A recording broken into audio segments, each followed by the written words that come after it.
Bueno, no has llegado nada más que tú, Nicolás, hoy día. Ahí se nos incorpora Marco también a la sesión. Eh, Bien, hoy, lunes 15 de noviembre, vamos a llevar a cabo la primera clase que tiene que ver con el tema de el seguro obligatorio de accidente del trabajo y enfermedades profesionales. Ese va a ser nuestro tema de hoy.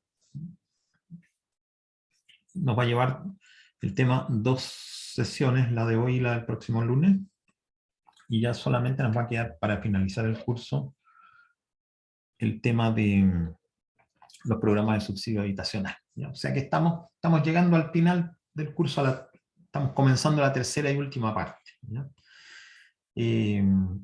Esta semana corresponde que se rinda la segunda evaluación. ¿Ya? Ustedes ya saben, me imagino, porque lo publicamos en el aula virtual, que esto parte el día jueves a las 18 horas, hasta el sábado a las 18 horas. El viernes recién pasado hicimos una ayudantía en la tarde, tipo 6, más o menos. La grabación está publicada en el aula virtual. Así que si no estuvieron presentes, la pueden revisar en esa parte.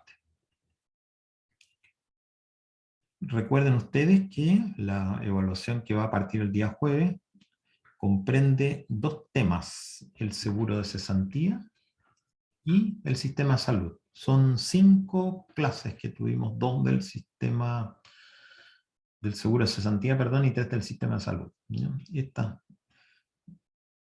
Estos 2 temas, además, hay 2 guías, una guía que corresponde al tema del seguro de cesantía y una guía que corresponde al sistema de salud. Esos son los elementos adicionales, los documentos adicionales que hay que revisar. ¿Alguna pregunta, alguna inquietud, alguna duda, algo que les interese saber respecto a la evaluación?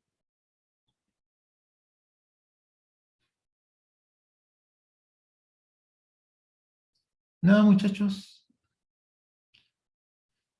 Nicolás Rogel se nos incorpora en este momento y Cristian Ponce también. Okay. No, profe, Nada.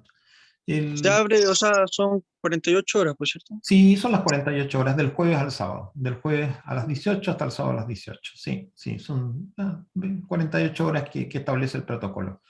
Y el formato va a ser exactamente el mismo que tuvieron en la primera. ¿Ya? O sea, esto se hace a través del cuestionario del aula virtual con 10 preguntas de selección. Es lo que vamos a usar. Luis Moreno también se nos incorpora en este momento. Ya hay 5 personas, digamos, en este instante que están formando parte del curso. Bueno, Alexander Leiva también se nos incorpora en este momento. Aprovecho a quienes se han incorporado recién de comentarles que la ayudantía que se hizo el viernes está disponible su grabación en el aula virtual y que el jueves a las 18 horas, este jueves, ¿ya? Comienza la evaluación número 2 y que termina el sábado a las 18 horas. Considerar las 2 clases que hubo de seguro de cesantía, las 3 clases que hubo de sistema de salud y las 2 guías que están también disponibles en el aula virtual. Y que la evaluación va a tener el formato idéntico al de la primera evaluación. Usamos el cuestionario del aula virtual, son 10 preguntas de selección múltiple. Y los resultados los tenemos el mismo día sábado, tipo 9 de la noche ya están ya publicados los puntajes y las notas que corresponden. Isidora también se nos incorpora en este momento. Bueno, ya estamos ahora en condiciones de partir con nuestro tema de hoy. ¿Ya? Vamos a ¿cómo se llama? Preguntarle a los que están recién llegando si tienen alguna pregunta, alguna duda o alguna inquietud respecto al tema de la evaluación de esta semana. Antes que iniciemos nuestro tema de hoy. No parece haber nada. ¿Ok? Entonces, nos vamos. Vamos adelante. Bien. Voy a compartir la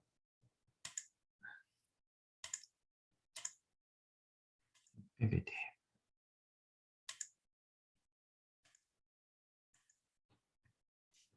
Ahí lo estamos viendo.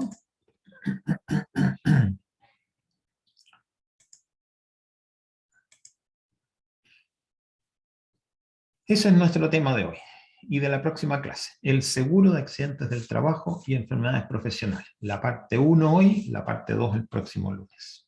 Bien. El seguro de accidentes del trabajo y enfermedades profesionales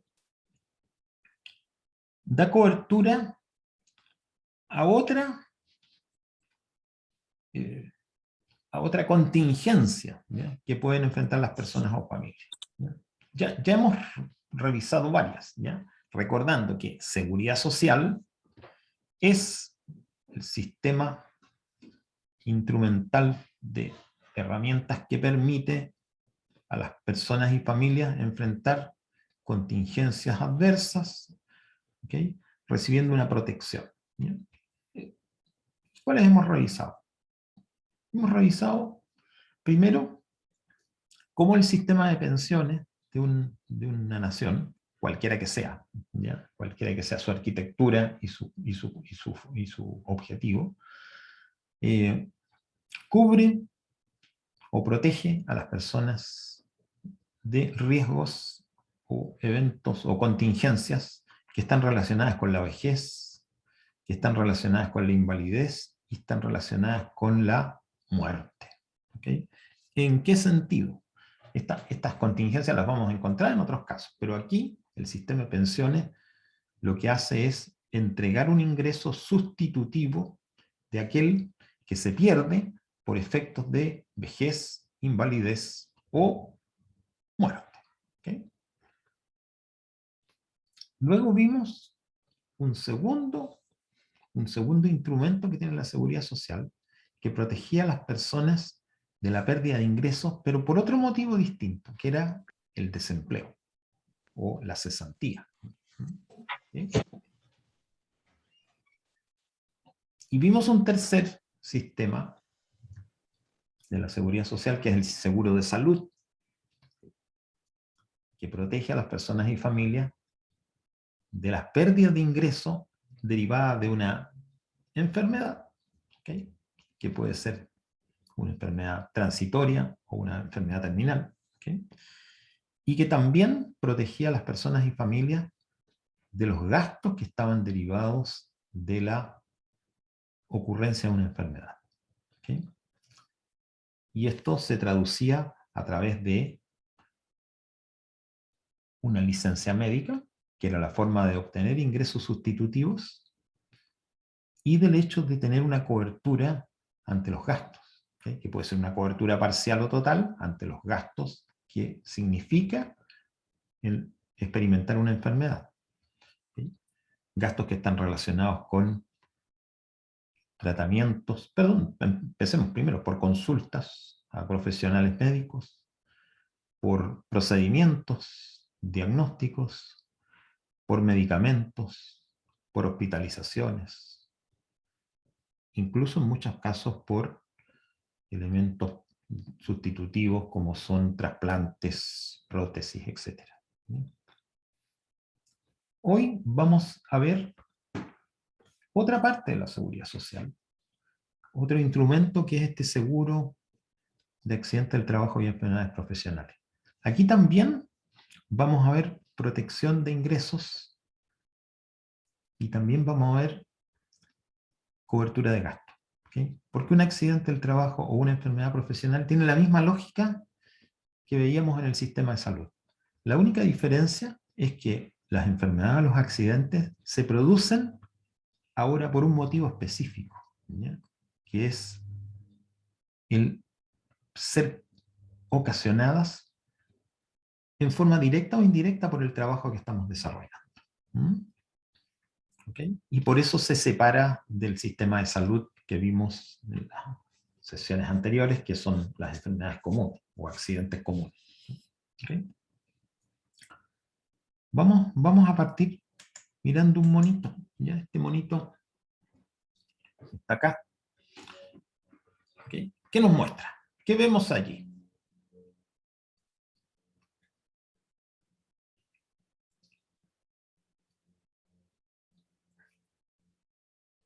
Chicos, contéstenme. ¿Qué es lo que ven ahí, por favor? Es importante que vayamos desarrollando a través de ese gráfico varias cosas. ¿Qué vemos allí? Trabajador. ¿Ok? Una persona que está desempeñando un trabajo. ¿Ok? ¿Qué más vemos? Que les puede llamar la atención. Puede ser un obrero. Ok, ok. Es una persona que está desempeñando un trabajo, ok, de tipo, ¿en qué actividad, por ejemplo, se les ocurre a ustedes que podría ser?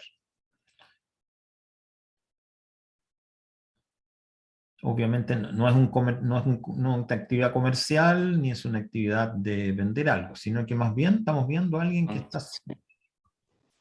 Puede ser de la minería.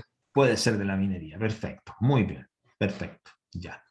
Entonces tenemos un trabajador minero, del sector minero, ok. ¿Qué tiene en las manos él?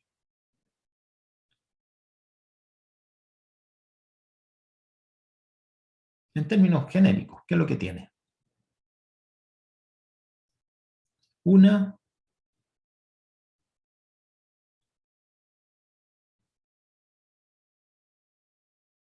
¿Qué se imaginan que está haciendo él? A ver, ahí viene alguien en el chat que me contesta. Un cango. A ver. No conozco esa palabra, Sebastián. Cango. ¿Qué significará? ¿Ya? Si me puedes aclarar, es una herramienta para picar. Ya. Ok. Ok, no la conozco. Disculpa mi ignorancia. Ok. Pero está bien. Es una herramienta que sirve para romper concreto. ¿Ya? Y en la minería puede servir para poder sacar material de la roca. ¿Ok? Perfecto. En general es una herramienta. ¿Ok? No importa el nombre. ¿Ok? Es una herramienta que está usando. ¿Ok? ¿Y qué les llama la atención de él en particular? Miremos ahora a la persona. ¿Ya? ¿Qué es lo que nos presenta esa persona? Este trabajador de la minería que está usando una herramienta que sirve para romper concreto, si fuera trabajador de la construcción, ¿ya?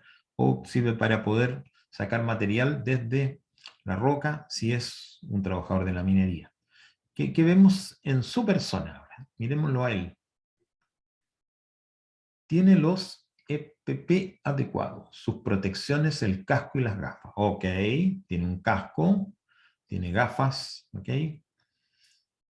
Tiene dos o tres cosas más que podríamos llamar, ¿ok? Que podríamos decir que son adicionales, ¿ok? Tiene casco y tiene gafas, ¿ya? ¿Qué más le vemos a él?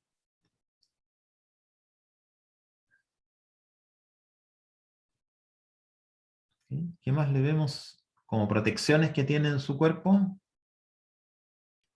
Esas cosas como para los oídos. Ok, tiene audífonos y tiene botas de seguridad. Bien, ahí tenemos, digamos, 4 protecciones. Efectivamente, es un trabajador que está llevando una actividad con una herramienta, ¿okay? que sirve para determinados usos, ya hemos visto cuáles pueden ser, y que está provisto de un casco, gafas, audífonos, botas, al menos ese tipo de cosas. ¿Ya? También le vemos una especie de linterna o luz que tiene también en el casco. ¿Okay?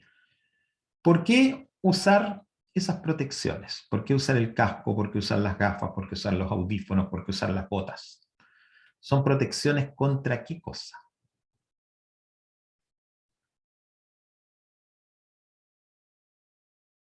Disminuir el riesgo, ¿correcto? De un accidente laboral. Perfecto. Ahí estamos llegando al quiz del asunto, ¿ok? ¿Ok? Este señor que está desempeñando una actividad, ¿ok?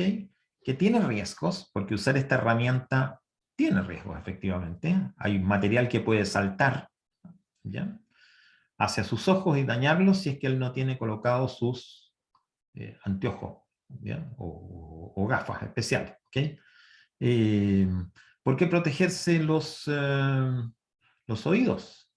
Porque probablemente la máquina produce un ruido que, en forma repetitiva, día tras día, hora tras hora, ¿okay?, va provocando un daño en la capacidad auditiva. En consecuencia, el poder rebajar el ruido ambiental lo protege de este problema. ¿Y por qué usar un casco? Porque puede caerle material, ¿okay?, que se desprenda de algún lugar y golpearle en la cabeza. En cambio, si tiene el casco, eso lo va a proteger. Y las botas, lo mismo de sus pies, ¿okay?, de poder tropezar o tener que pisar o tener que enfrentar algo que pudiera dañarle sus pies en la medida que tiene un zapato común y corriente. ¿Okay? Todos estos elementos que él ha utilizado genéricamente se llaman elementos de seguridad. Elementos de seguridad que son proporcionados a aquellas personas que trabajan con el propósito de mitigar el riesgo de sufrir un accidente laboral. ¿Okay?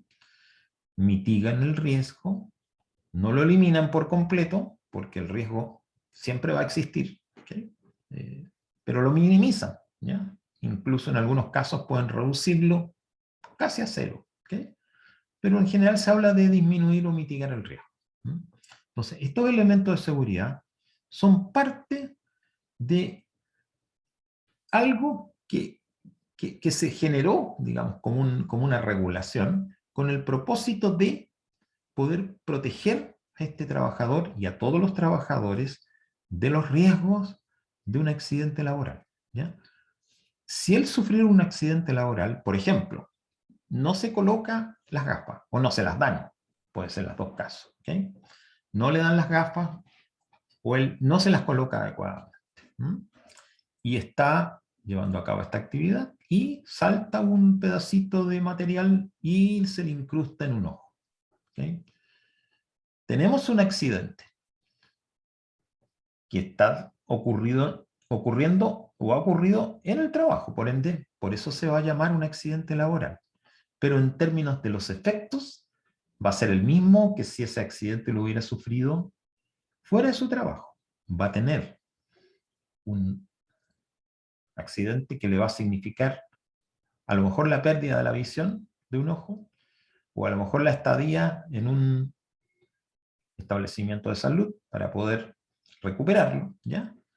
Y en consecuencia va a tener gastos, si es que no tuviera ninguna cobertura respecto a esto, va a tener gastos que va a significar su hospitalización o su recuperación, gastos de todo tipo, ¿ya?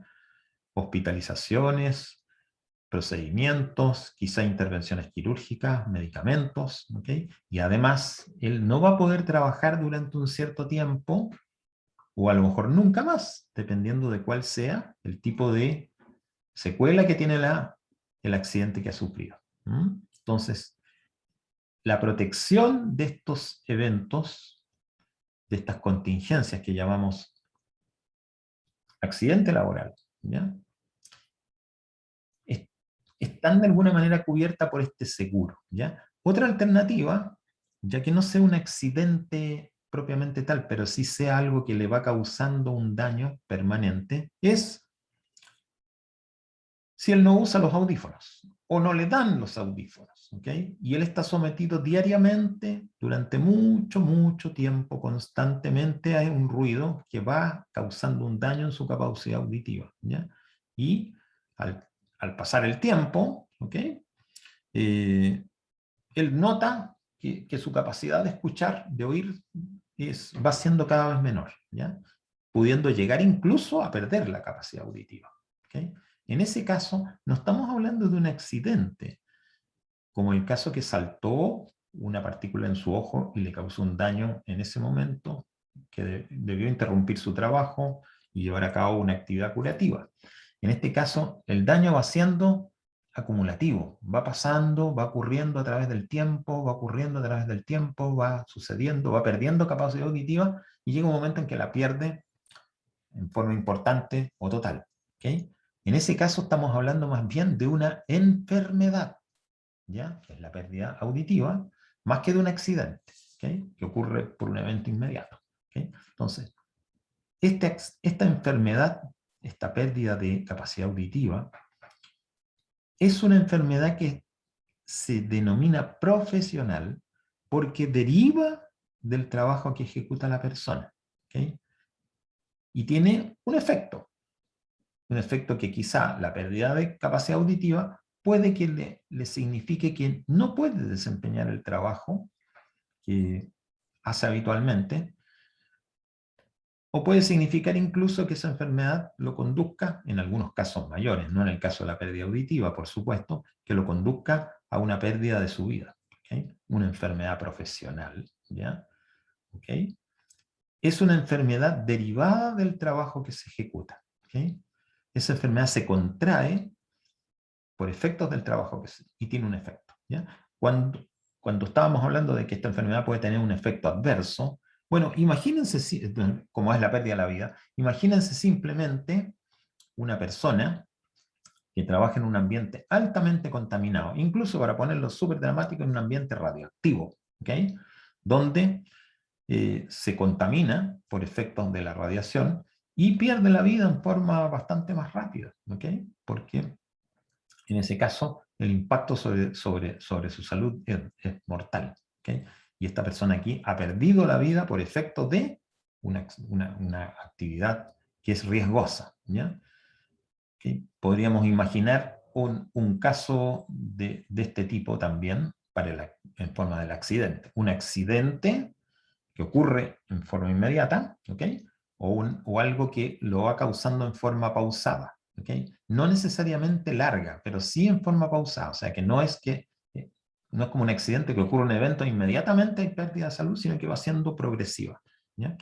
Para mostrar un accidente del trabajo que puede causar pérdida de vida en forma inmediata, bueno, es simplemente imaginarse una persona que trabaja en una construcción, en un andamio, ¿okay? En un alto piso, o alguien que limpia vidrios en un edificio, ¿okay?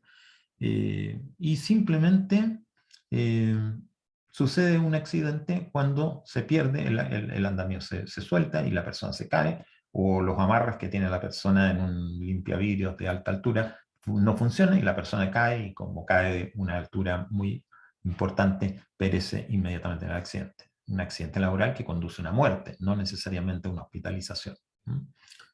Bueno, este ejemplo que estamos mirando es un ejemplo clásico de que la actividad laboral genera riesgos de accidente y genera riesgos de enfermedades.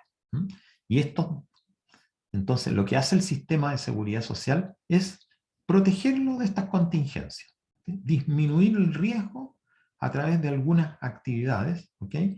Y tener algún sistema sustitutivo de ingreso y tener algún sistema que permita cubrir los gastos derivados del accidente o de la enfermedad. Esto es lo que hace el seguro de accidentes de trabajo y enfermedades profesionales, que es paralelo, insisto, al sistema de salud.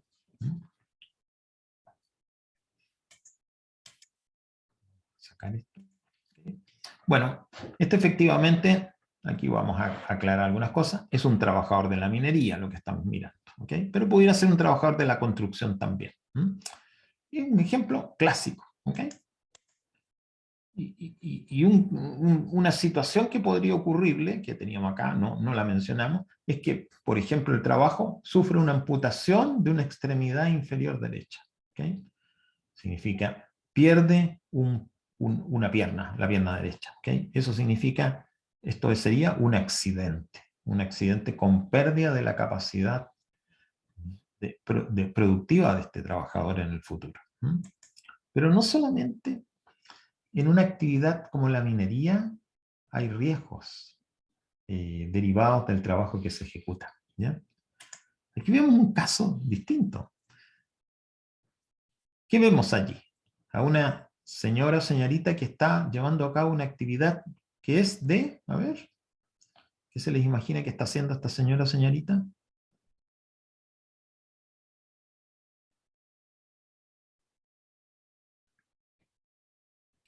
Docencia. Docencia, ok. Es una educadora, ¿ya? Una educadora de muchachos que están en educación básica o media, universitaria, profesional, etcétera, ¿ok? Perfecto. ¿Tiene los mismos riesgos de accidente del trabajo y enfermedades profesionales que un trabajador de la minería? Los mismos, digo yo. ¿Mm? ¿Tiene los mismos riesgos? ¿Qué opinan ustedes? ¿Es un trabajo No. igual? No, ¿no es cierto? No tiene los mismos riesgos.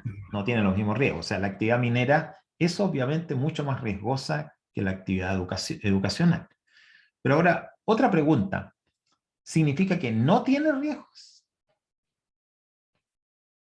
de accidente del trabajo y enfermedades profesionales? ¿No los tiene? Tiene menos que el trabajador de la minería, pero no tiene riesgos. Ya, Benjamín me dice, ambos tienen riesgo. Efectivamente, los riesgos existen en cualquier actividad, en cualquiera. No necesariamente son los mismos. ¿Sí? Hay actividades más riesgosas que otras. La actividad minera es muchísimo más riesgosa que la actividad educacional, sin duda alguna, pero riesgos existen. ¿Okay? En consecuencia, la profesora que estamos viendo acá tiene también que estar cubierta por este seguro de accidentes del trabajo o enfermedades profesionales, ¿ya? Independientemente que su actividad podríamos juzgarla como de muy bajo riesgo desde ese punto de vista. ¿Okay? Miren lo que vamos a poner acá. Esta es una profesora de educación básica, ¿okay? Y aparece que tiene un TEC cerrado. ¿Ya? Un TEC cerrado significa un traumatismo encefalocraniano, o sea, un golpe en la cabeza. Cerrado significa que no hubo exposición del tejido cerebral al ambiente. ¿Ya? El golpe en su cabeza, porque eso significa un TEC, no le provocó un rompimiento de su cráneo, ¿ya? De tal manera que expusiera parte de su tejido cerebral al aire. ¿Okay? Es un TEC cerrado, un golpe.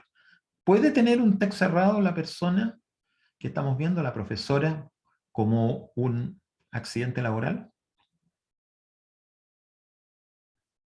¿Puede tenerlo y bajo qué circunstancias creen ustedes que pudiera tenerlo?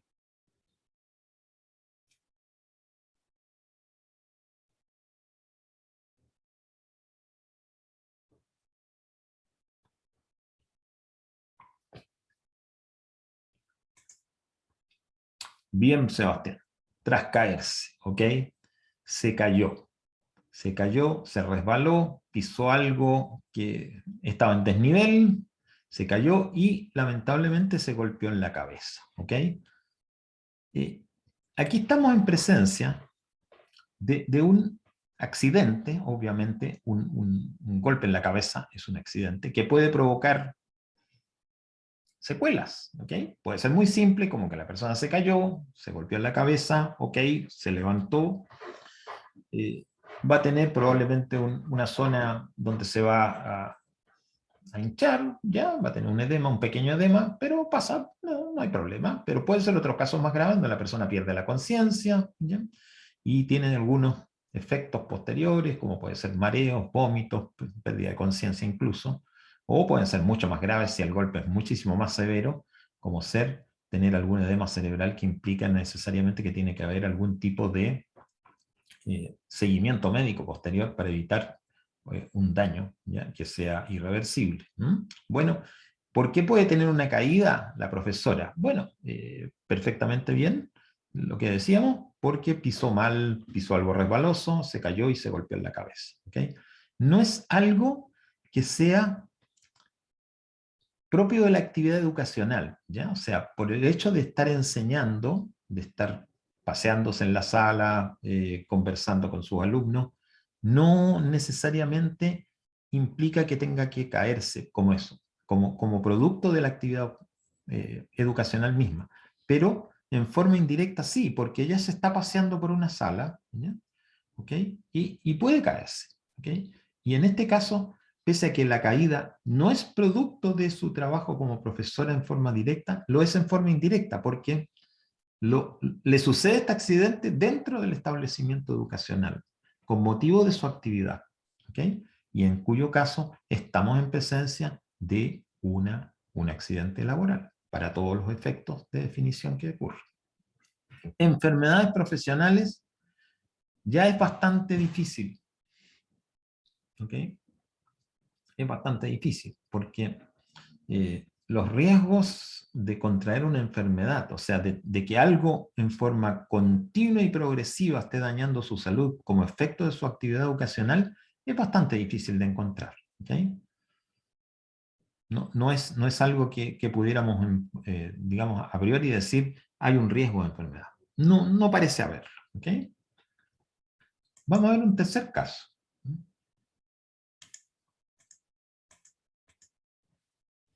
¿Qué es lo que vemos ahí ahora?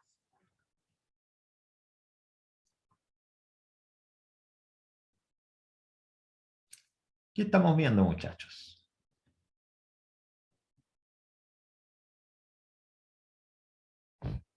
¿Ah? Aquí me dice Sebastián, un transporte escolar. Muy bien. Ok, bastante fácil de darse cuenta. School bus, bus escolar, ok, donde hay un señor que está vestido de azul, que es el conductor, y niños que están atrás. Ok. El trabajador en este caso es el conductor, el señor del traje azul. Ok. ¿Qué riesgos tiene él? ¿Es una actividad riesgosa conducir un transporte escolar?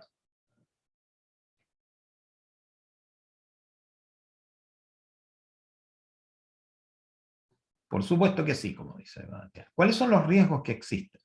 Ok. De accidente, ok, el tema de una colisión con otro vehículo o con un objeto, ¿ya? Puede ser un poste de la luz, ¿ya?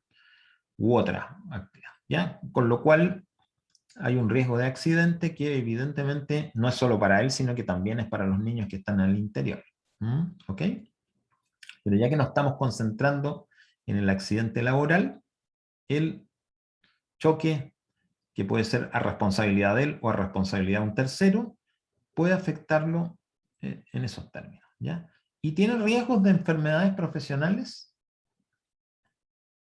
Ya no ahora de accidentes, sino que de una enfermedad profesional. O sea, hay algo que pudiera, por el hecho de conducir diariamente este bus, ¿okay? Varias horas al día, pudiera causarle un daño en su salud en forma progresiva y a largo plazo.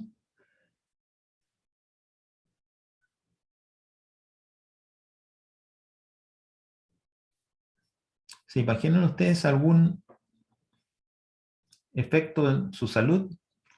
Ya, ok, quizá por la postura incómoda podría afectar la espalda. Ok, bien, muy bien, Benjamín. Es precisamente lo que aquí tenemos, ok, es a continuación, que vi. Es un conductor de un bus escolar, y el problema que él puede experimentar como una enfermedad profesional es una hernia discal lumbar. Una hernia, es decir, una masa que está de alguna manera generando una presión sobre nervios del disco lumbar, que es parte de la columna vertebral. ¿Por qué? Por la forma en que él se tiene que sentar, ¿ya? Probablemente por posturas que él puede tomar que sean digamos, riesgosas, sus posturas, pero más que nada la eterna permanencia por mucho tiempo allí, y a la larga lo va a afectar. Y esta hernia discal lumbar va a significar que estamos hablando de una enfermedad, porque no es algo que se genere en un momento como un accidente, sino que es algo que se va incubando con el tiempo. Con el tiempo le van a aparecer estos síntomas, dolores en su columna, que le van a impedir llevar a cabo su trabajo y que probablemente signifiquen que deba intervenirse quirúrgicamente, o que si es más grave, simplemente no tenga la capacidad de poder volver a su trabajo. Hemos visto entonces tres casos distintos, tres actividades que vemos claramente que tienen distintos riesgos. La minería muy alto, ¿ya? El transporte mediano, ¿ya? La educación bajo. Pero en todos los casos, ¿ya? El trabajador, que era el minero, la profesora, el conductor, está expuesto a estos riesgos de accidentes del trabajo y enfermedades profesionales y por ende tiene que tener una protección ante los efectos de estos accidentes del trabajo y enfermedades profesionales, que son pérdida de ingreso por no poder trabajar y gastos asociados a la recuperación de su salud. ¿Ya? Ok, ya hemos visto esto, entonces podemos mirar ahora cuál es el instrumento que cubre, que da esta protección a los trabajadores chilenos. ¿Ya? Ahí aparece la ley 16.744. ¿Okay? Muy conocida esta ley, porque es la que se denomina también Ley de Accidente del Trabajo y Enfermedades Profesionales. Ley 16.744. ¿Ya? Ese es ¿Qué es lo que hizo esta ley? Creó un seguro social, ¿ya? Esto es un adjetivo, pero podríamos decir un seguro simplemente, que la característica que tiene es que otorga prestaciones médicas y económicas a los trabajadores que sufren un accidente del trabajo o contraen una enfermedad profesional. O sea, cubre este seguro las prestaciones médicas, es decir, todo lo que significa enfrentar el efecto de un accidente del trabajo o el efecto de una enfermedad profesional, desde el punto de vista de que sufrido un accidente o una enfermedad profesional, este sistema de protección entrega todas las prestaciones necesarias para poder recuperar, en lo posible, a veces no es posible, recuperar o rehabilitar a la persona del accidente o la enfermedad. Pero también da prestaciones económicas. También reconoce que esa persona que está accidentada o está enferma, ¿ya?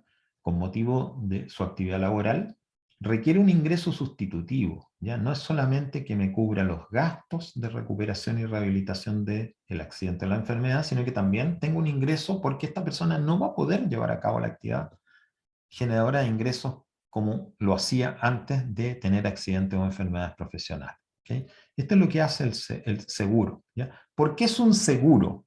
¿Por qué se habla de un seguro?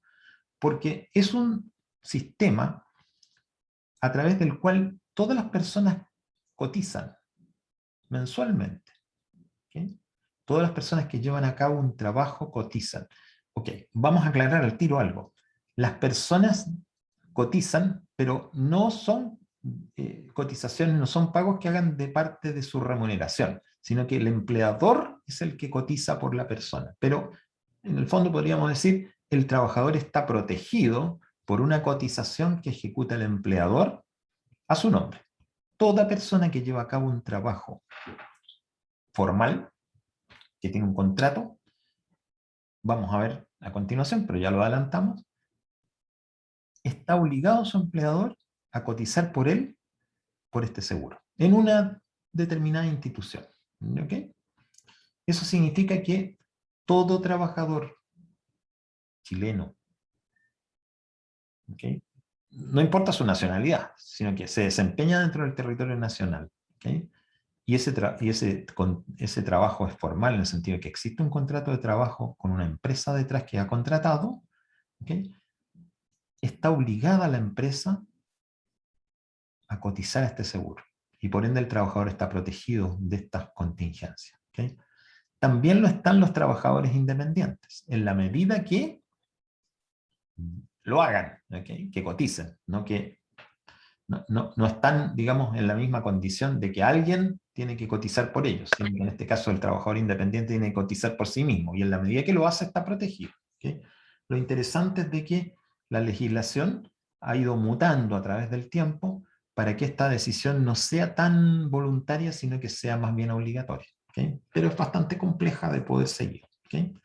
Bueno, lo interesante es que aquí hay otra parte, ¿ya? Porque allí podría terminar, decir, este seguro lo que da es prestaciones médicas y económicas. ¿Sí? Cubre los gastos, parcial o totalmente, derivados de la recuperación y rehabilitación de la salud, y entrega un ingreso sustitutivo.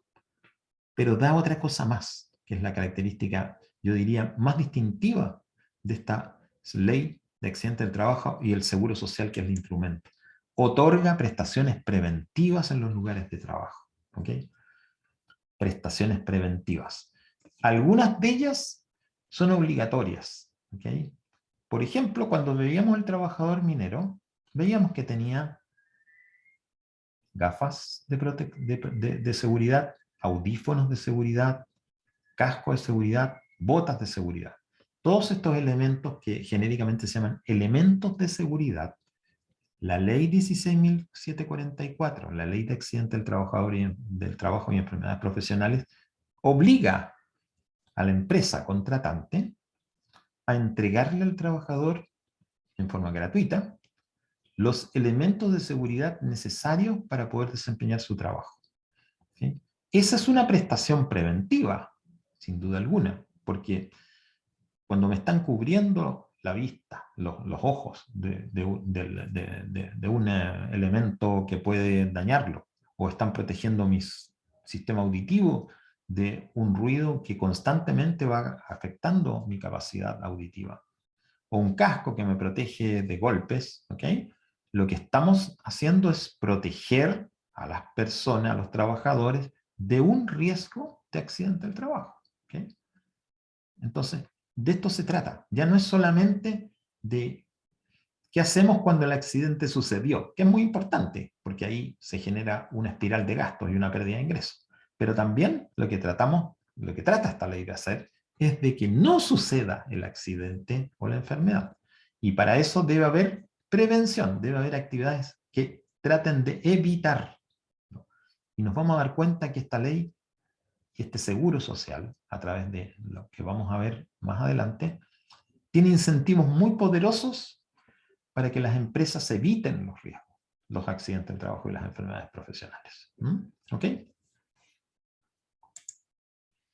Otra cosa que ya de alguna manera ya la hemos dicho, pero que tenemos que remarcarla, es que este seguro es de carácter obligatorio para todo trabajador dependiente, específicamente. ¿Ok?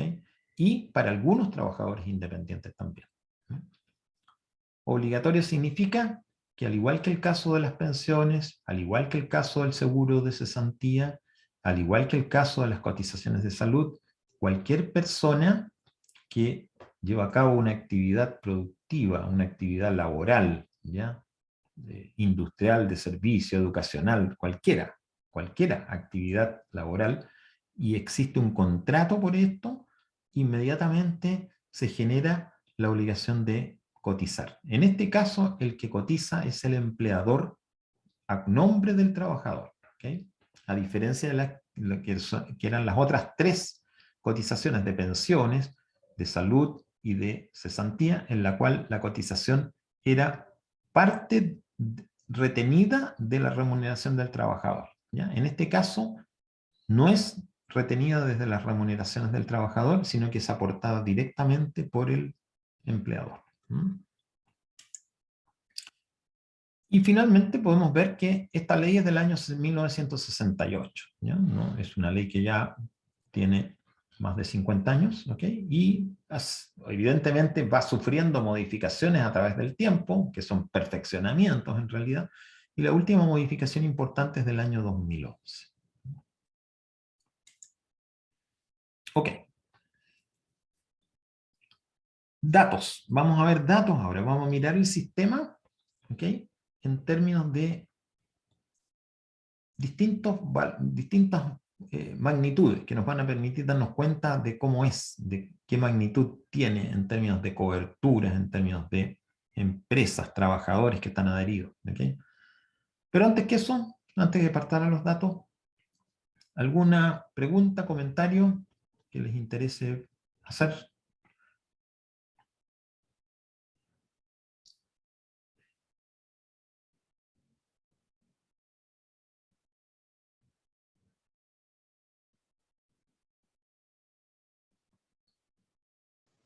Una No, pregunta. profesor. Sí, adelante, por favor.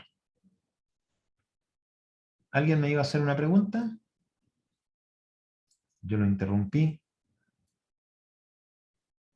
Hago una pregunta entonces para que ustedes, antes que pasemos a los datos, ¿ya? Ustedes llevan a cabo una actividad, ¿ok? que no es laboral porque no hay un contrato con esto. Es una actividad de estudiante, ¿ok? Perfecto. Ok. Si tienen un accidente, ¿ok? Imagínense que tienen un accidente.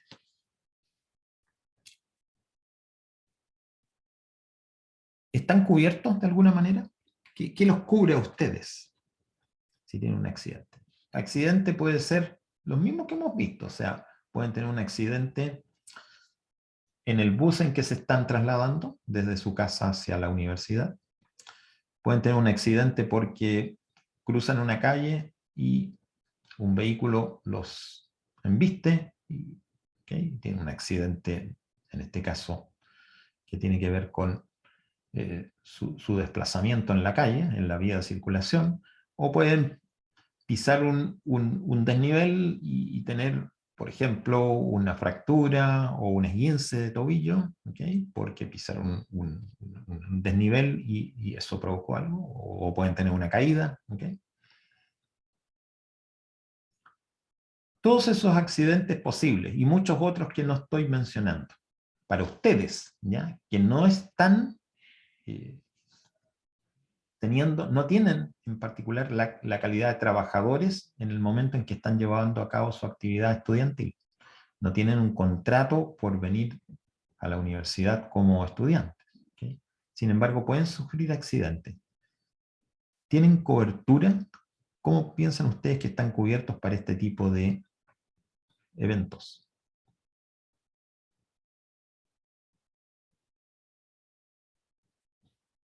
A ver, aquí me viene una respuesta de Sebastián. Dice que no sabe si en la universidad, pero en el colegio y el liceo sí existía un seguro escolar. ¿Ok? Y el colegio se hacía cargo. Perfecto. Ok. Ya vamos a dar respuesta a esto. ¿Ok?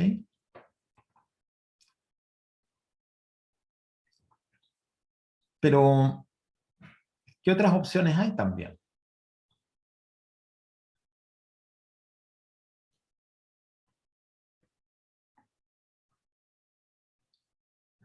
¿Qué otras opciones hay aparte de este? Supongamos que la universidad tenga un seguro, ¿ya? No lo tiene, que ellos no lo tienen, ¿ya? Pero están cubiertos de alguna manera por algunos accidentes de este tipo.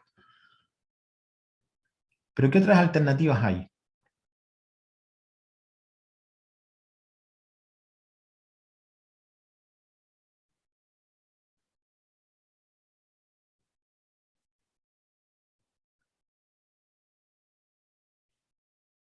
A ver, sí, vamos a aclarar un poco. Si el accidente es del bus o el que sean embestidos por un vehículo en la calle o que tengan un accidente por pisar mal, ¿okay?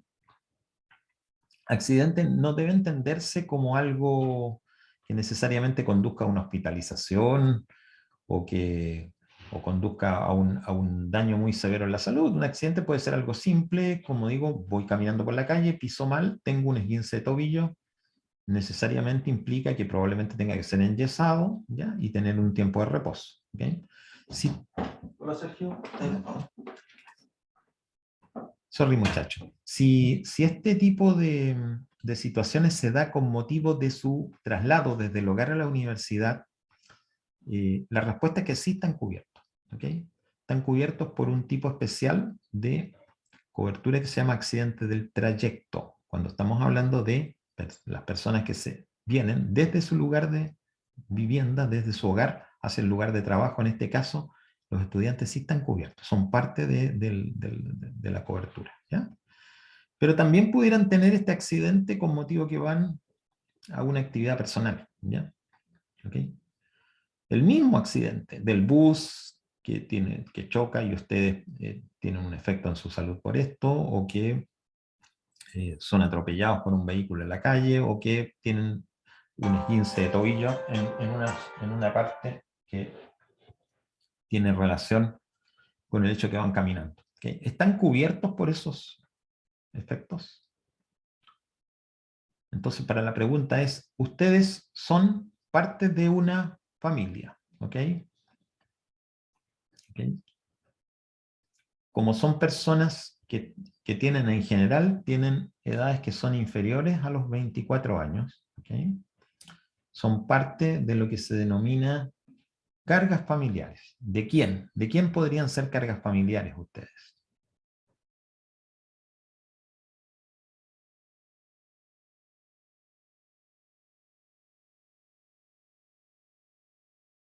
¿De quién serían cargas familiares ustedes, personas que están estudiando con edades inferiores a los 24 años?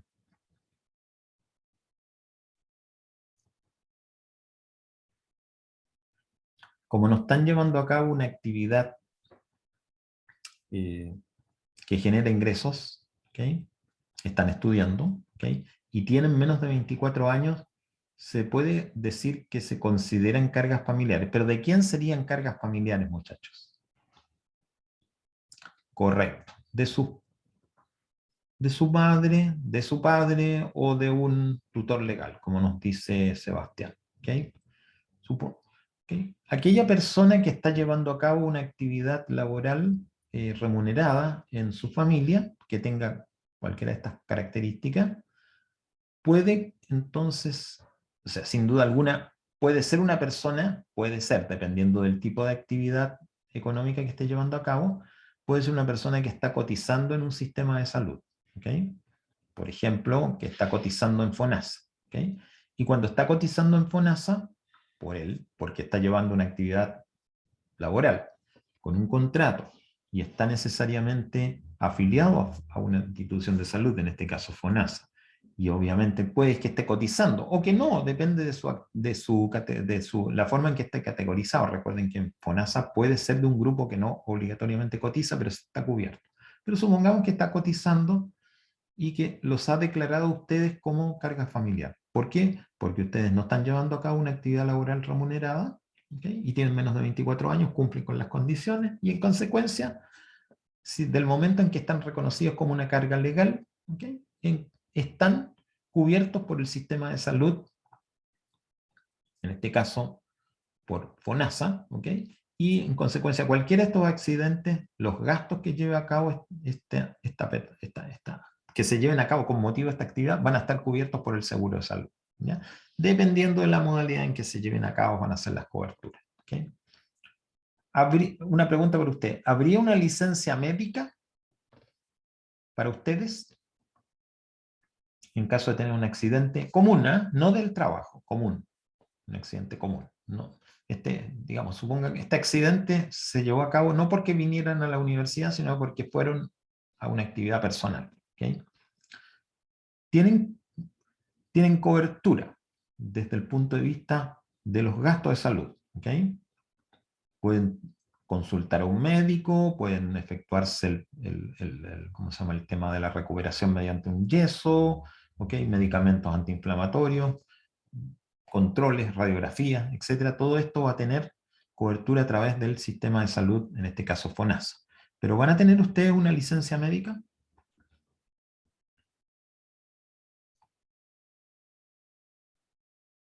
Sí. ¿De qué característica es, Benjamín, esta licencia médica?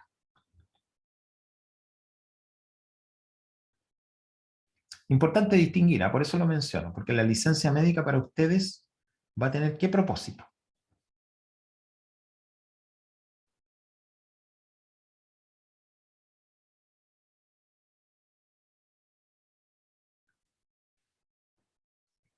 Ok, tienen por propósito justificar su inasistencia a clases. ¿Okay? Por ejemplo, tenían un trabajo que entregar, ¿okay? Y pueden ustedes justificar la no entrega de ese trabajo, que tenían que asistir a que se iba a entregarlo y a exponerlo. Tienen la justificación para no hacerlo porque tienen la licencia que indica que durante ese tiempo están en reposo en su hogar. ¿Ok?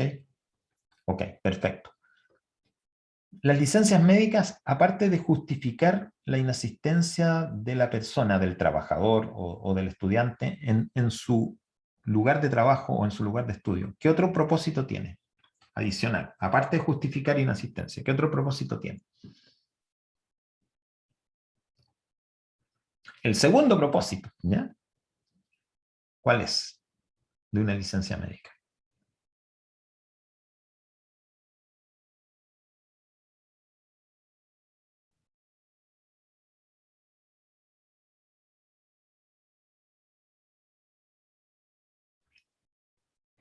¿Ok? Recuerden, una licencia médica justifica ante el empleador o ante la universidad la inasistencia. ¿Ok? Pero además de eso, ¿por qué es importante?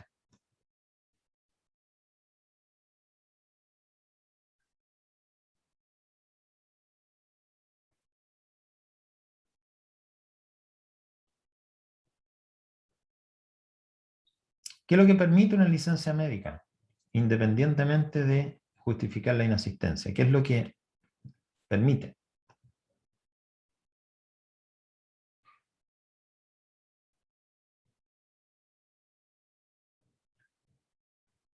La recuperación, Cristian, ¿en qué sentido? A ver, explícame un poco más.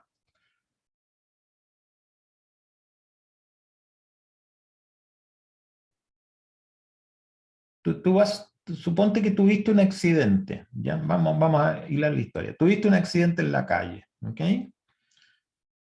Te tienes que, ¿cómo se llama? Ir a una consulta, porque digamos, sufriste un esguince, tienes una hinchazón y un dolor fuerte en un pie, ¿ok? No puedes caminar prácticamente, no te entra el calzado, ¿ya? Tienes que ir a una consulta médica, ¿ok? La consulta médica, entonces, que teóricamente tendría un costo importante si la haces como particular, con tu sistema, tú puedes comprar un bono por una cantidad pequeña de dinero y te vas a atender. Luego este médico te va a decir que necesitas una radiografía para poder hacer la evaluación completa, te la vas a tomar, ¿ya? Vas a tomar un bono nuevamente o la vas a hacer en un hospital, en un consultorio donde es gratuito y vas a tener digamos, diagnóstico que va a permitir al médico poder decirte, mire, aquí lo que tiene que hacer usted es, ¿cómo se llama?, enyesarse durante un cierto periodo de tiempo. Y eso también tiene un costo que puede ser gratuito o no para ti, dependiendo del tema. ¿Okay? Y tienes la licencia que te dice entonces, mira, vas a estar en tu hogar durante 2 semanas, antes que vengas aquí a un control y veamos si puedes ya volver a tu actividad. ¿Okay? En el caso tuyo, parece no haber nada más. Pero ¿qué pasa en el caso de si estamos hablando de un trabajador? ¿Okay? Que dejó de ir a su trabajo durante 15 días, que presentó la licencia a su empleador y que justifica inasistencia durante 15 días. ¿Qué otro propósito tiene la licencia? Aparte de que la inasistencia va a estar justificada.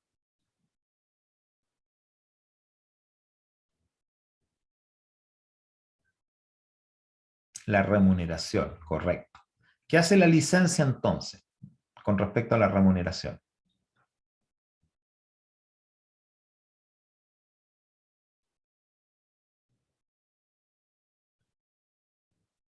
¿Qué rol juega la licencia respecto a la remuneración?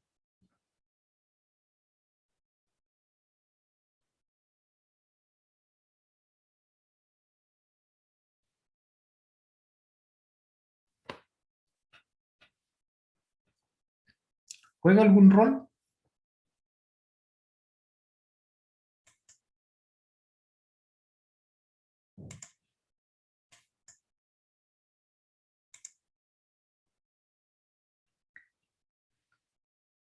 A ver, muchachos, les voy a preguntar directamente, ¿ya? Vamos a elegir alguno de ustedes.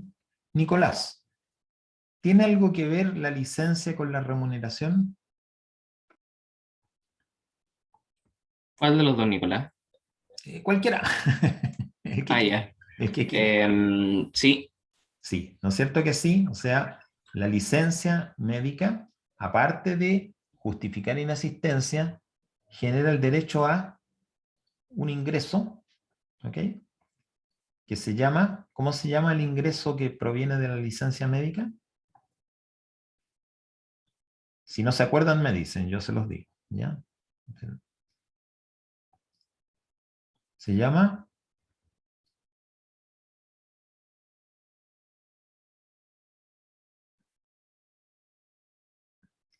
subsidio de incapacidad laboral, ¿ok? Subsidio de incapacidad laboral. O sea, la licencia me da derecho a un subsidio de incapacidad laboral, que es un monto que voy a recibir durante el periodo de mi licencia en sustitución de mi ingreso, que no tiene por qué ser igual a mi ingreso remuneracional, pero que sí lo sustituye. ¿Okay? Bueno, esta parte, si ustedes son estudiantes y les dan una licencia médica para justificar inasistencia a la universidad, ¿tienen derecho a un subsidio de incapacidad laboral?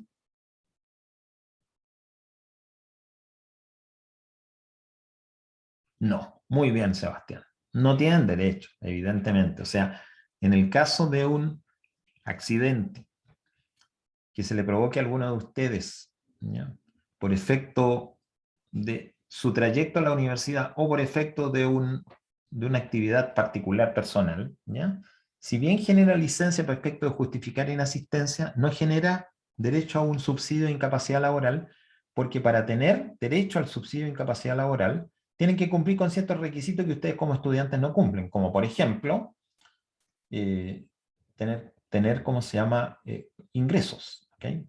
Porque si no tienen ingresos derivados del trabajo, no hay forma de calcularlas, ¿ya? Pero además tendrían que tener ciertas cotizaciones que no las tienen, ¿ya?, etc. No hay derecho a eso. Y es lógico, porque ustedes no están perdiendo un ingreso como estudiantes por efecto del accidente, ¿ya?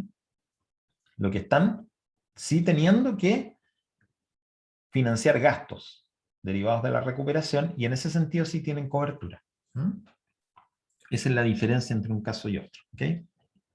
Bueno, miremos los datos. ¿Okay? Vamos ahora a fijarnos en datos que son del año 2019, no son tan frescos, pero son los disponibles que hay, para que caractericemos el sistema. Vamos a mirar los datos del sistema y con eso nos vamos a formar una idea bastante segura de cuántos trabajadores protegidos tiene este seguro en Chile en el año 2019. Por supuesto que ahora deben ser distintos, pero no mucho, ¿ya? 6,5 millones de trabajadores protegidos. ¿Ok? 6,5 millones es una cantidad importante. ¿Ok? Bueno, dijimos que no son los trabajadores los que cotizan, sino que son las empresas. ¿Ok? Significa que las empresas cotizan a los 6.570.000 trabajadores. Son 814.700 empresas adheridas, ¿okay?, de todo tipo de tamaños. Aquí están empresas gigantes a nivel nacional, como es Codelco, por ejemplo, y puede ser el caso de un taller mecánico de barrio, o un almacén de barrio, o puede ser el caso finalmente de una persona que emplea a una persona en su casa, como trabajador de casa particular. ¿Okay? Y veamos la parte que está cobrando. 158.000 accidentes del trabajo. 59.000 accidentes del trayecto. Ya vamos a ver cuál es la diferencia entre uno y otro. ¿Okay? Y 49.000 enfermedades profesionales. O sea, estas 815.000 empresas cubrieron a 6,5 millones de trabajadores que tuvieron 158.000 accidentes del trabajo, 59.000 accidentes del trayecto y 49.000 enfermedades profesionales. Ese es el rubro, los datos del sistema, ya los datos más macros que tenemos. Miremos ahora este segundo monito. ¿Qué nos muestra este monito? ¿Ya? Primero que nada, nos muestra las cifras de trabajadores que estaban protegidos el año 2010 y el año 2019. ¿Okay? ¿Qué se ve de interesante respecto al comparar estos dos años? 2010, 2019, o sea, una década, 10 años. ¿Qué vemos como interesante?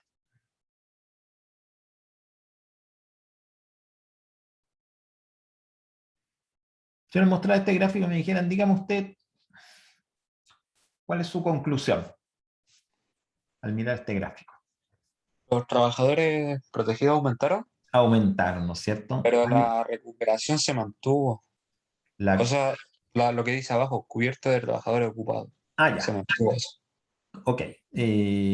Tú te refieres a lo que es el dato que está en blanco, que está en porcentaje. que parte en 68 y termina en 73. ¿Ok? Y se mantuvo muy parejo.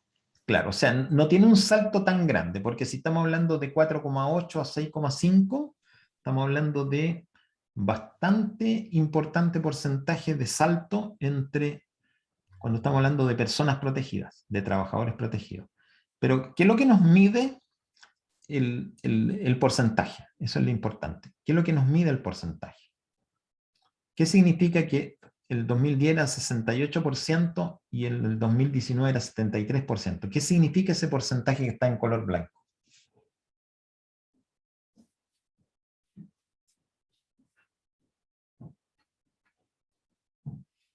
Mírenlo, está un poquito abajo, ¿eh?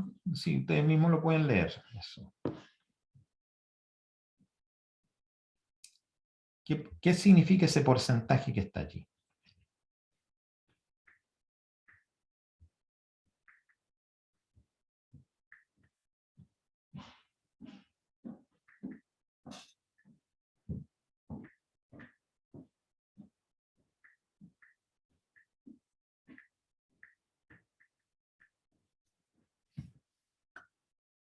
¿Qué significa ese porcentaje en blanco? Mira, lo pueden leer abajo, ahí donde está donde estoy marcando yo.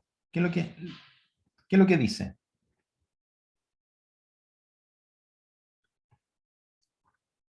Solo tienen que leerlo. Yo lo estoy marcando en este momento. Ahí, ahí me... Ocupado. ¿Cómo? Porcentaje de trabajadores, perdón, porcentaje cubierto de trabajadores ocupados. Porcentaje cubierto de trabajadores ocupados. O sea, significa que aquellos trabajadores que están protegidos por el Seguro Social, ¿okay?, de la ley 16.744, en el año 2010 era el 68% de los trabajadores ocupados. ¿Okay? Y ahora el 2019 es un 73% de los trabajadores ocupados. ¿Okay? Es lo que me dice Benjamín también en el chat. ¿Ok? Bueno. Eso no ha cambiado tanto. Ha tenido un incremento, pero es un incremento relativamente menor, porque cuando estamos hablando del salto, del otro salto, que es el de los trabajadores protegidos, el salto es de un 35%. ¿Ok? Hay un 35% más de trabajadores protegidos, pero si lo medimos en términos de porcentaje de los trabajadores ocupados, el salto es un poco menos importante. Bueno, ¿por qué existe una brecha entonces entre trabajadores ocupados y trabajadores protegidos? ¿Okay? O sea, en el año 2019 hay un 27% de trabajadores ocupados que no están protegidos por la ley 16.744. ¿Por qué sucede esto?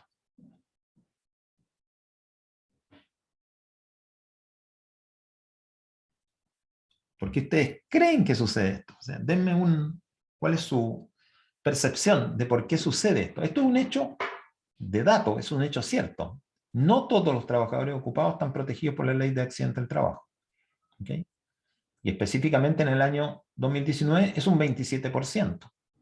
¿Por qué existe un 27% de trabajadores ocupados no protegidos por el seguro de la ley 16.744?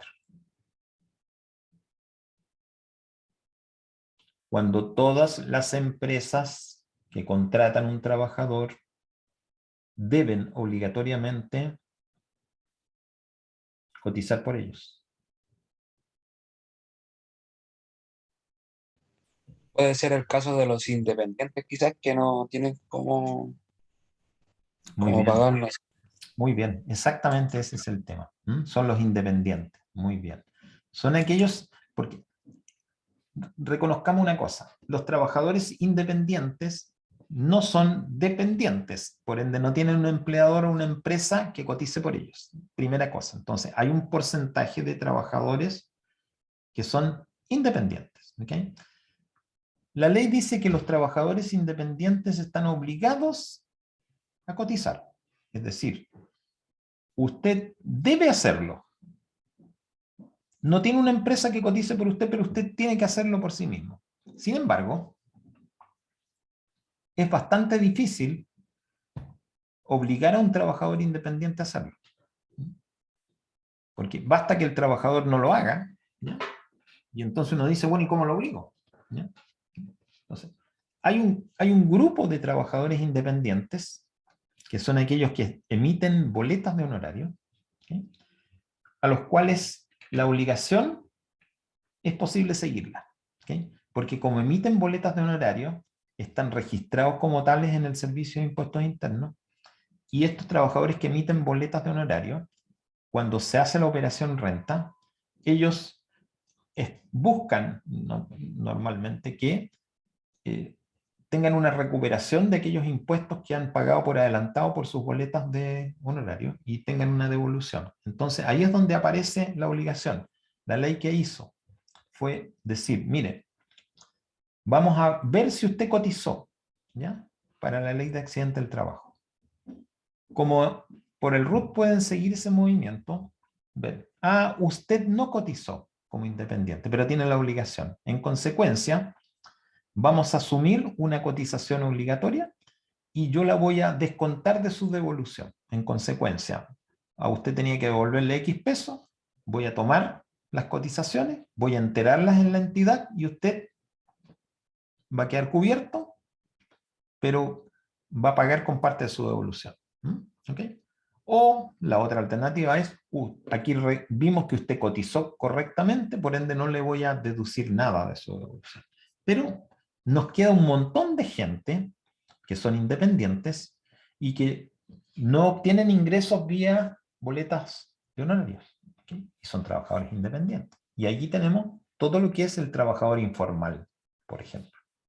Todos los trabajadores informales no obtienen ingresos vía una boleta de honorario. O sea, una persona que está vendiendo en la calle algo, obtiene ingresos, por supuesto, ¿ok?, pero no está emitiendo boletas ni nada. Un cuidador de auto obtiene propinas, ¿ok?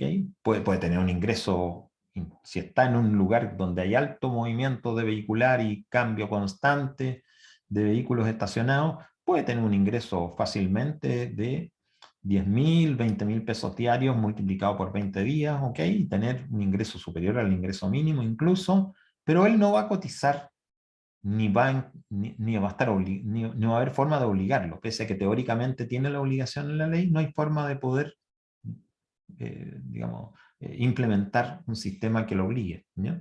Por ende tenemos un 73% solamente de personas que están protegidas y no un 100%, ¿okay? Ojalá hubiese un 100%, pero la verdad es que como existe informalidad, siempre está, este porcentaje va a estar por debajo del 100%. Ok.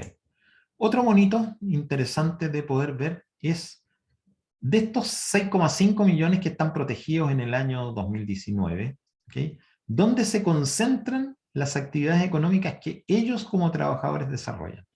Y vemos fácilmente de que están en 3 tipos de actividades. Miren, servicios, comercio, construcción. Entre estas 3 actividades tenemos prácticamente un 30 más 40. Tenemos sobre el 75%.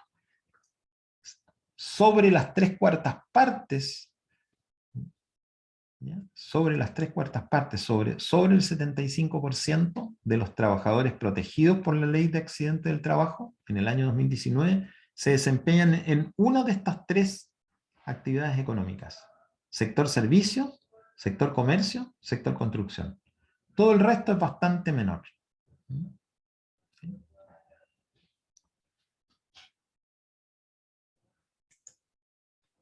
Si vemos en términos de cobertura ahora, ¿ya?, ¿okay?, ¿quiénes son estos 6,5 millones de trabajadores? Son 60% hombres, 40% mujeres. Miren qué interesante. Esto no es equivalente a cómo se distribuye hombres y mujeres en la población, ¿ya? Los hombres son menos que las mujeres en un censo de población. Son un 47% contra un 53% aproximadamente.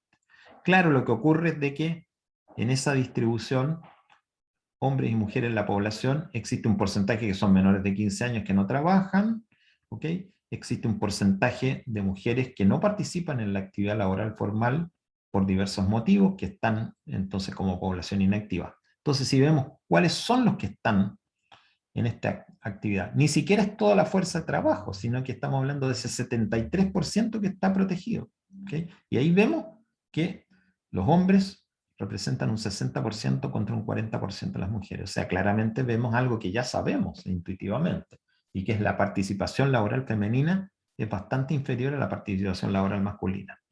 Desde el punto de vista geográfico, las cifras tampoco nos van ¿cómo se llama?, a mostrar algo muy diferente de lo que sabemos, que en la región metropolitana se concentra prácticamente el 60% de los trabajadores. ¿Okay? Y que si a eso le sumamos la región de Valparaíso y la región de Biobío, tenemos ya 7 más 7, 14 más 59, nuevamente tenemos casi, en este caso no por sobre, sino que un poquito por debajo, el 75% de los trabajadores se concentran en estas tres regiones: metropolitana, Valparaíso, Biobío. ¿Okay? Esto un poco desde el punto de vista de los trabajadores. Ahora miremos un ratito las empresas, estas 800 y tantas mil empresas que estaban formando parte de las empresas que tenían trabajadores protegidos. ¿Sí? ¿Okay? Incluyendo aquí incluso trabajadores independientes. Entonces aquí tenemos que las empresas que están afiliadas a un tipo de instituciones que se llaman mutualidades son 186.000 y 629.000 empresas, ¿ok?, son afiliadas al ISL. Aquí tenemos que hablar un poquito qué son el ISL y qué son las mutualidades, sin perjuicio de que lo vamos a ver a continuación en la segunda parte, ¿ya? Las instituciones que manejan los recursos de este seguro de accidentes del trabajo y enfermedades profesionales son básicamente instituciones privadas, que son las mutualidades, o una institución pública que se llama Instituto de Seguridad Laboral. ¿Ya? Vemos entonces que el Instituto de Seguridad Laboral tiene la inmensa mayoría de las empresas que están adheridas, de los empleadores que están adheridos, porque aquí, eso sí, influye muchísimo, ¿okay?, el hecho de que los trabajadores independientes que emiten boletas de honorario están prácticamente todos clasificados en el ISL. ¿Okay? Por eso incluso hay una nota que dice: a contar de julio del 2019, por eso se nota un cambio tan grande en la parte amarilla, se incorporan al registro del ISL los trabajadores independientes que emiten boletas de honorario en virtud de lo establecido en la ley 21.133, que los obligó a cotizar. Por ende, todos los trabajadores que son independientes y que emiten boletas de honorario están clasificados aquí en esta zona amarilla. ¿Dónde se concentran los empleadores ahora? ¿Okay? Sector servicios, sector comercio. ¿Okay? Aquí, curiosamente, el sector construcción, que estaba muy fuertemente colocado en el tercer lugar desde el punto de vista de trabajadores, no lo es tanto desde el punto de vista de empresas. O sea, son menos empresas con muchos trabajadores. Sin embargo, se mantiene el sector servicio y el sector comercio, que tenía la mayoría de los trabajadores, también tiene la mayoría de los empleadores. De hecho, entre servicio y comercio concentran más del 75% de todas las empresas que están adheridas. Este es muy interesante, este gráfico, porque aquí vamos a ver cómo son los empleadores desde el punto de vista de tamaño, ¿ya?, de las empresas, en las mutualidades y en el Instituto de Seguridad Laboral. ¿Se acuerdan que el Instituto de Seguridad Laboral era la parte amarilla y tenía 3 veces más que las empresas adheridas a las mutualidades? Eso significa que hay mucha empresa, pero muy pequeña en el ISL. Fíjense ustedes, el 98% de los empleadores adheridos en el ISL son empresas o empleadores que de un tamaño entre 1 y 9 trabajadores. Entre 1 y 9 trabajadores. O sea, prácticamente todos, el 98,5%, 98,4% en realidad, son empresas muy pequeñas, o empresas unipersonales, o empleadores unipersonal. El resto son empresas medianas y grandes en muy pequeñas cantidades. Si miramos las mutualidades, en cambio,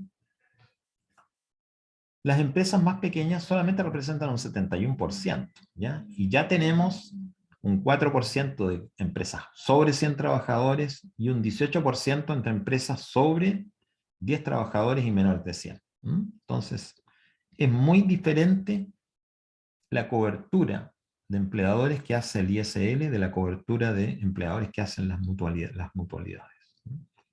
Pero en general, si miramos el panorama de empleadores, el 92% de los empleadores son empresas pequeñas entre 1 y 9 trabajadores, incluyendo trabajadores independientes que son uno solo. Okay. Los accidentes del trabajo y del trayecto. ¿Okay? Esto es para ver un poco cómo van mutando, ¿ya? Si miramos los accidentes del trabajo, que son la parte azul de la barra, vemos que en estos 10 años, los accidentes del trabajo han caído de 205.000 a 158.000. O sea, hay una caída en los accidentes del trabajo en términos anuales. Una tendencia que vamos viendo, la barrita azul siempre va bajando, bajando, bajando. Pero los accidentes del trayecto, a diferencia, van aumentando. De 48.000 en el 2010 a 59.000 en el año 2019. ¿Esto significa qué cosa? Que las actividades preventivas que llevan a cabo las empresas que están adheridas a este sistema de ley de accidente del trabajo han hecho la pega, porque han logrado bajar la cantidad de accidentes. Pero los accidentes del trabajo no son responsabilidad de la empresa. El trabajador salió de la empresa, ¿okay? Y se fue a su hogar, o viene del hogar a la empresa. Es aquello que sucede fuera de los recintos de la empresa, pero que puede ser calificado como un accidente laboral. Aquí el trabajador se está transportando a través de un transporte público, a través de su automóvil, a través de su bicicleta, a través de su moto, caminando, en distintas formas. Los riesgos de accidente del trayecto son crecientes, porque el parque automotriz ha aumentado y en consecuencia los riesgos también. Y esto se nota en las cifras. Miren este es muy interesante. Mirar la tasa de accidentes por accidente del trabajo medida en las mutualidades, ¿okay? Y no incluye accidente del trayecto, ¿okay? ¿Y qué es lo que vemos? Vemos una caída que ya la veíamos en las barras azules pronunciadas, desde tasas que estaban del orden del 5,5% hace 10 años atrás, a una tasa que en el año 2019 llegó a un 3%.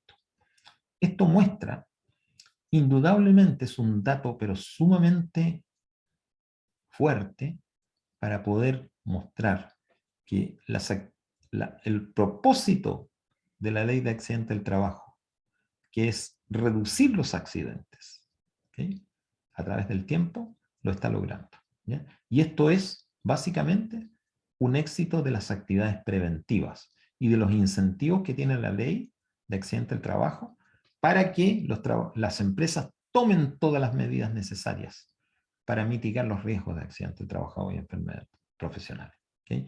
Y los datos lo muestran, que eso es lo importante. Al final, los datos son lo que importa, porque nos están mostrando objetivamente cuál es la situación, ¿okay?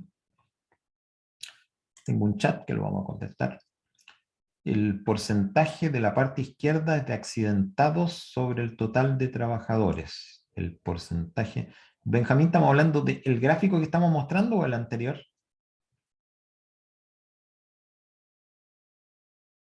El de ahora. Sí, efectivamente, el porcentaje que muestra a la izquierda es tasa de accidentes por accidente del trabajo. ¿Okay? Tasa de accidentes por accidente del trabajo en las mutualidades. Ojo que es ahora, ¿eh? Efectivamente es así. De accidentados sobre el total de trabajadores protegidos, ¿eh? No sobre el total de trabajadores ocupados. ¿Okay? Ok. Vamos a terminar los datos con esta parte, que muestra ahora enfermedades profesionales, ¿okay?, que es una cosa distinta, ¿okay? Y habla de número y tasa de denuncias. O sea, aquí estamos hablando de denuncias, o sea, presentaciones que hacen los trabajadores, ¿no?, por efectos de sospechar que tiene una enfermedad profesional. ¿Okay? ¿Y qué es lo que vemos? Estamos viendo que en términos de número han aumentado de 35.000 a 49.000. ¿Okay? Tenemos un aumento en los números de denuncia. ¿Okay? Y también tenemos un aumento en las tasas de denuncia. ¿Okay? De un 66 a un 75%. ¿Okay? Pero lo que es importante dejar claro, ¿ya?, es que si uno mira una estadística ahora de enfermedades profesionales aceptadas, ¿okay?, es mucho menor, es un porcentaje muy, pero muy menor de las denuncias, ¿ya? No más allá de un 20% de las denuncias de enfermedades profesionales son acogidas como tales. Es lógico, porque la persona puede suponer que tiene una enfermedad profesional, y en definitiva son las instituciones que hacen la cobertura las que tienen que dirimir si esa enfermedad es efectivamente una enfermedad profesional o no. Lo que en todo caso ha hecho subir este tipo de enfermedades fuertemente son las de carácter mental, ¿ya? Ahora vamos a ver precisamente eso. ¿Sí? Si se fijan ustedes en esta clasificación, las que largamente tienen mayor incidencia, aunque han ido bajando notablemente, son las enfermedades que se llaman musculoesqueléticos, o sea, enfermedades que tienen relación con problemas en el sistema óseo de las personas. ¿Okay? Sin embargo, las que sí han crecido en forma bastante importante, porque prácticamente son más que triplicados, son las enfermedades de salud mental, desde un 12% en el año 2015 a un 38% en el año 2019. El resto son bastante menores en incidencia, ¿ok? Porque ambas juntas nuevamente nos explican prácticamente 3/4 partes de las enfermedades.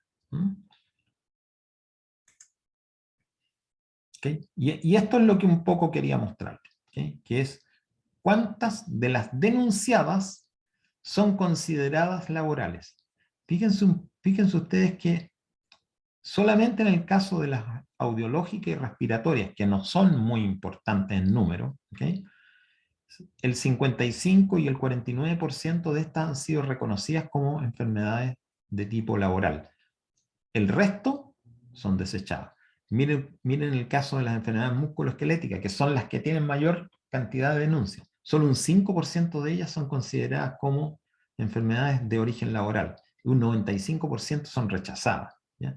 Y en total, si lo miramos en suma, solamente un 15% de las denuncias son tomadas como enfermedades profesionales propiamente tal, y un 85% son desechadas.